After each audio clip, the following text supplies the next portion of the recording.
સાબરકાંઠા ખાતે છેલ્લા 12 કલાકથી મેઘો મુશળધાર છે। જિલ્લાના 8 તાલુકામાં મેઘરાજા મહેરબાન થયા છે તો વરસાદના કારણે નીચાણવાળા વિસ્તારોમાં પાણી પર ભરાઈ ગયા છે અને વાહન ચાલકો તેમજ સ્થાનિકો ભારે હાલાકીનો સામનો કરી રહ્યા છે તો ખેડૂતોના પાકોને જીવનદાન મળશે વરસાદના કારણે, કેમ કે છેલ્લા 12 કલાકથી મેઘો મુશળધાર બન્યો છે અને જિલ્લાના 8 તાલુકામાં મેઘરાજા મહેરબાન થઈને વરસી રહ્યા છે તો એકંદરે ખેડૂતોમાં પણ ખુશીની લહેર જોવા મળી રહી છે અને મકાઈ, કપાસ, મગફળી જેવા પાકોને જીવનદાન મળશે।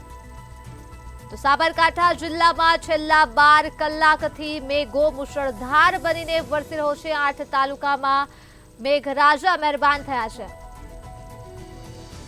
તો આ મુદ્દે જ આપણી સાથે સંવાદદાતા ચિરાગ મેઘા ફોન લાઈન પર જોડાઈ ચૂક્યા છે। જી ચિરાગ, છેલ્લા 12 કલાકથી મેઘરાજા મન મૂકીને વરસી રહ્યા છે સાબરકાંઠા ખાતે, શું છે સાબરકાંઠાનો માહોલ? જી ધર્મી, વાત કરવામાં આવે તો છેલ્લા 12 કલાકથી સાબરકાંઠા જિલ્લાના 8 તાલુકામાં મેઘો મુશળધાર બન્યો છે। સાબરકાંઠા જિલ્લાના ઈડર, વડાલી, ખેડબ્રહ્મા, વિજયનગર, પ્રાંતિજ, તલોદ સહિતનો જે પંથક છે તે પંથકની અંદર મેઘરાજા મન મૂકીને વરસી રહ્યા છે। મેઘો મુશળધાર વરસ્યો છે તેને કારણે ઠેર ઠેર વરસાદી પાણી ફરી વળ્યા છે। નીચાણવાળા વિસ્તારોની અંદર પણ વરસાદી પાણી ભરાયા છે। સ્ટેટ હાઈવે રોડ હોય કે નેશનલ હાઈવે રોડ હોય, તમામ જગ્યાએ વરસાદી પાણી ભરાતા વાહન ચાલકો તેમજ સ્થાનિક લોકોને પણ ભારે હાલાકી પડી રહી છે। જોકે છેલ્લા 12 કલાકમાં મેઘો છે તે મુશળધાર વરસ્યો છે। 2 ઇંચથી લઈને 7 ઇંચ સુધીનો વરસાદ છે તે વરસાદ નોંધાયો છે।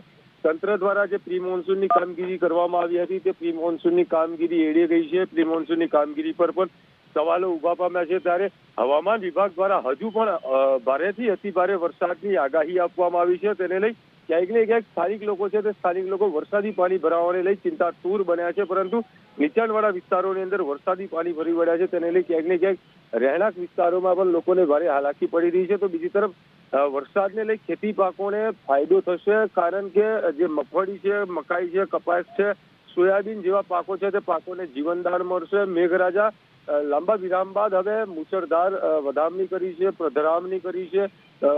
વરસાદ વરસી રહ્યો છે તેને લઈ ખેતી કરતા ખેડૂતોમાં પણ ખુશી જોવા મળી રહી છે, પરંતુ ક્યાંક ને ક્યાંક નીચાણવાળા વિસ્તારો અને સ્ટેટ હાઈવે રોડ કે નેશનલ હાઈવે રોડ પર વરસાદી પાણી ભરાતા વાહન ચાલકો સહિત સ્થાનિક લોકો છે તે સ્થાનિક લોકો ભારે મુશ્કેલીમાં મુકાયા છે। જી ધર્મી, તમામ વિગતો બદલ આભાર।